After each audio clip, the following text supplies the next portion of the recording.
Boa noite, queridos irmãos. Estamos novamente aqui numa pausa para reflexão.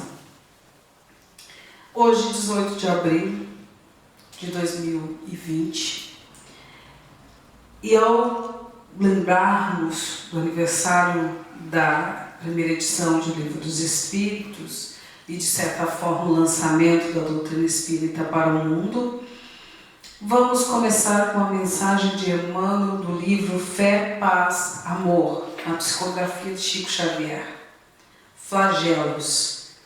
Ante as calamidades que afligem a natureza, gerando o espetáculo deprimente das provações coletivas, não te esqueças daquele mundo vivo que somos nós mesmos, governado por leis que não poderemos trair. Lembra-te de que todos os nossos desacertos na luta e deserções do dever representam deplorável plantação de males em nossa rota. A rendição ao vício e ao oculto da crueldade criam espessas nuvens de treva em torno de nossos passos, arrebentarem depois em temporais de lágrimas que valem por destruidoras convulsões no nosso campo íntimo. É por isso que a experiência atual, para nós outros, permanece juncada pelos destroços de ontem. Quando a nossa invigilância favoreceu na estrada que nos é própria, os flagelos morais que hoje nos patrocinam as dificuldades e os sofrimentos. Os obstáculos do tempo familiar, os impedimentos afetivos, os espinheiros profissionais e os tremendos conflitos interiores que nos assomam a vida constituem dolorosas reminiscências dos cataclismos da alma que nós mesmos criamos. Regeneremos assim o destino, suportando com heroísmo e serenidade o inquietante reajuste de agora.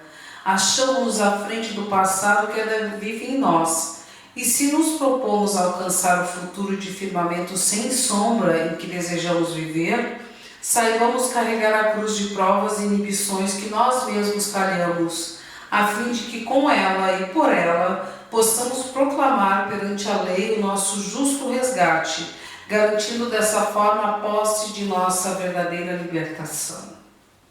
Mensagem extremamente apropriada ao nosso momento. Hoje nos surgem duas reflexões. Nossa reflexão diante das atitudes nossas, em conhecendo a doutrina, do quanto isso tem significado na nossa postura diante dos flagelos naturais, dos flagelos de nossa intimidade que temos vivenciado. Quando definimos a doutrina espírita, podemos defini-la como a doutrina que trata da natureza, origem e destino dos espíritos, assim como também da forma como eles se relacionam com o mundo corporal e suas consequências. Nós falamos sobre a comunicabilidade com os espíritos através do processo da mediunidade. Mas os seus princípios têm base também e, sobretudo, na moral evangélica trazida pelo Cristo. Quando Kardec publica, em 18 de abril de 1857, no Livro dos Espíritos, um livro de sábias perguntas elaboradas pelo mestre Lyonês e profundas respostas que o Espírito de Verdade vem nos trazer com a equipe sob a égide do Mestre Jesus, para que pudéssemos compreender suas lições através do Consolador permitido pelo próprio Mestre Jesus. E dentro dessas respostas, nós vamos encontrar uma sobre a contribuição do Espiritismo para o progresso da humanidade. Destruindo o materialismo, que é uma das chagas da sociedade, ele faz que os homens compreendam onde se encontram os seus verdadeiros interesses, deixando a vida futura de estar velada pela dúvida. O homem perceberá melhor que, por meio do presente, lhe é dado preparar o seu futuro, abolindo os prejuízos de seitas, castas e cores, ensina aos homens a grande solidariedade que há de unir como irmãos. Tão profundos pensamentos nos levam a refletir sobre nossos tempos atuais. O momento em que nós ainda estamos marcados pela grande chaga do egoísmo. Quando nessa questão a espiritualidade responde acerca da finalidade da doutrina espírita, da sua proposta em vencer o materialismo. Mas o que é o materialismo? O materialista é somente aquele que diz não crer em Deus, o que se diz também popularmente como ateu? Ou na verdade materialista tem a ver com um indivíduo que ainda acredita na matéria com mais forças de qualquer outra convicção, que deixa de lado as questões íntimas, as questões profundas, as questões espirituais, para dar conta de questões eminentemente materiais. Num tempo onde a solidariedade talvez seja o maior antídoto contra a doença, temos visto as questões de interesses particularistas, de interesses eminentemente materialistas, a sede do poder de qualquer maneira, a sede das questões financeiras, pessoas que têm usado as questões para simplesmente se apropriarem do poder que é extremamente transitório. Quando a doutrina penetrar como uma ideia profunda nos conhecimentos humanos e vencer verdadeiramente o materialismo, não há de acontecer de vermos na nossa sociedade indivíduos cujos propósitos sejam apenas deter um poder que logo ali ele vai perder. Já que todos nós, de uma maneira ou de outra, haveremos de partir deste mundo. Que teremos levado? Qual foi o contributo que deixamos para a humanidade ou para nós mesmos ao retornarmos numa próxima existência? As pessoas têm iluminado os nossos dias com exemplos de solidariedade. Ontem mesmo assistindo a uma reportagem onde pessoas que trabalham com confecções de roupas se uniram a uma professora para fabricar máscaras para comunidades carentes, onde vemos tantas pessoas unindo-se, juntando alimentos, juntando até mesmo água, as próprias máscaras, produtos de higiene para auxiliar aqueles que possuem menos. São atos que dignificam o ser humano e que iluminam nossos dias, nos dão esperança.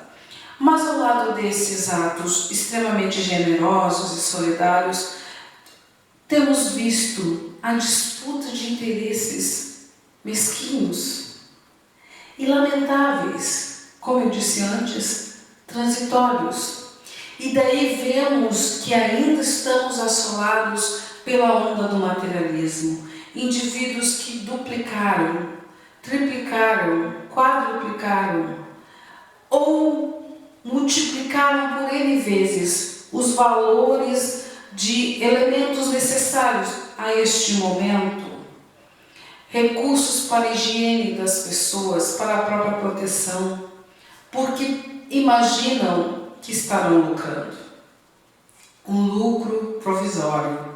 Tudo aquilo que tiramos indebitamente da vida, deveremos devolver um dia de uma forma ou de outra.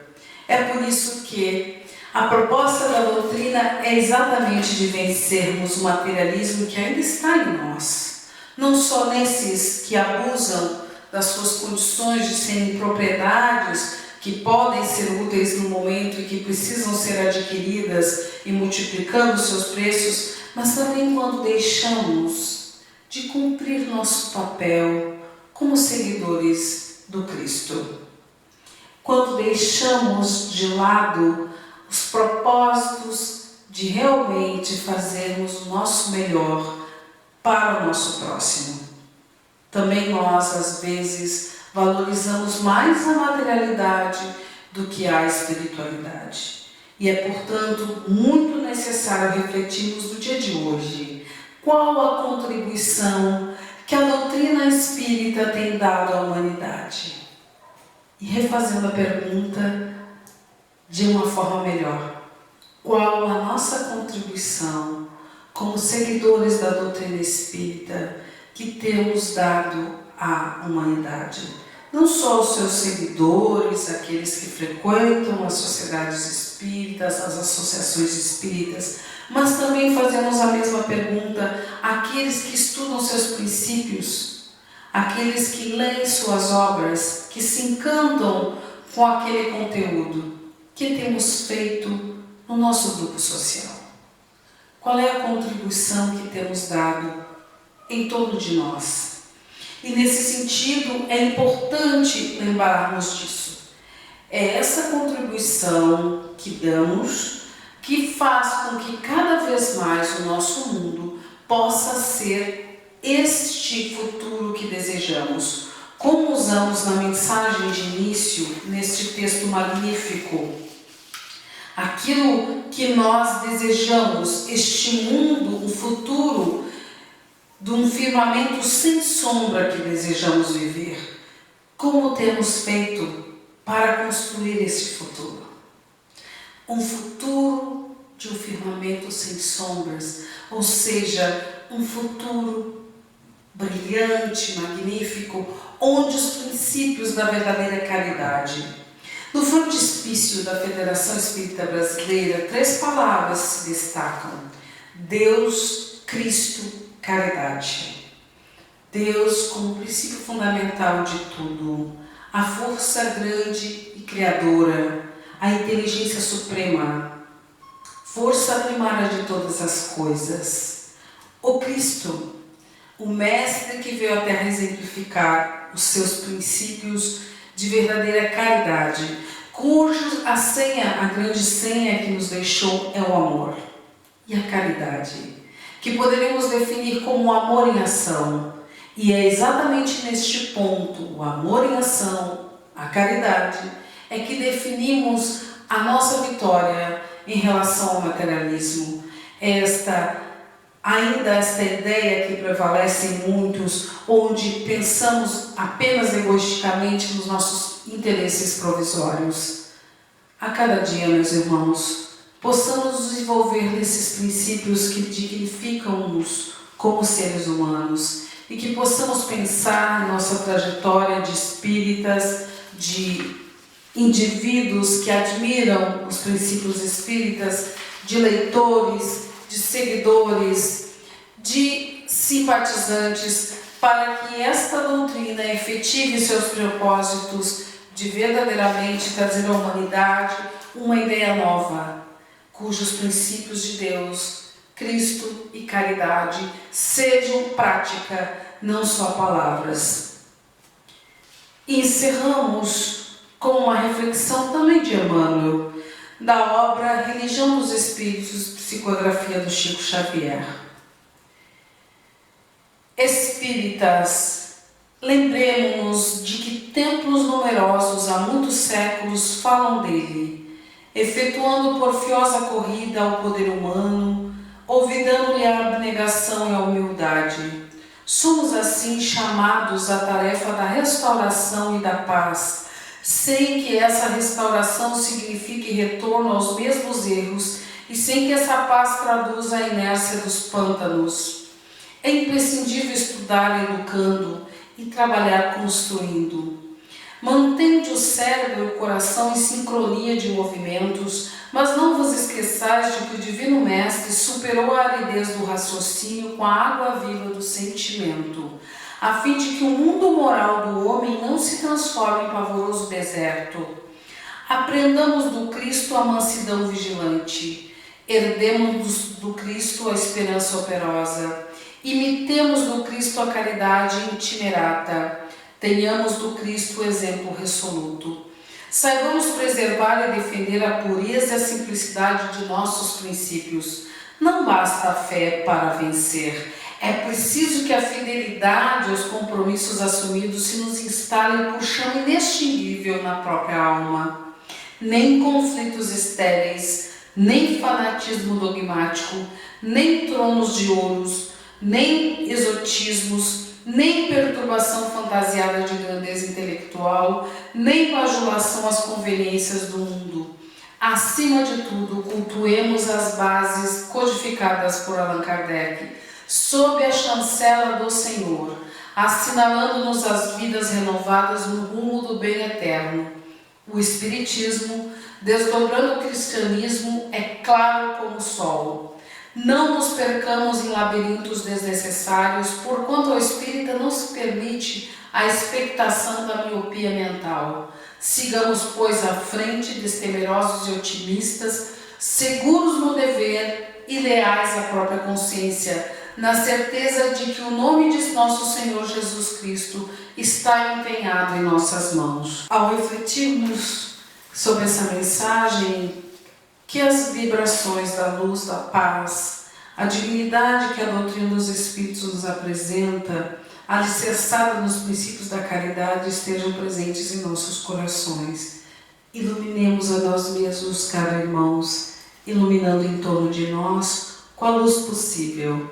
E essa luz só será possível quando trouxermos esses recursos que estão dentro de cada um. A humanização através dos princípios de respeito aos outros e, sobretudo, num exercício constante de amar a si mesmo e ao próximo. Uma boa noite a todos.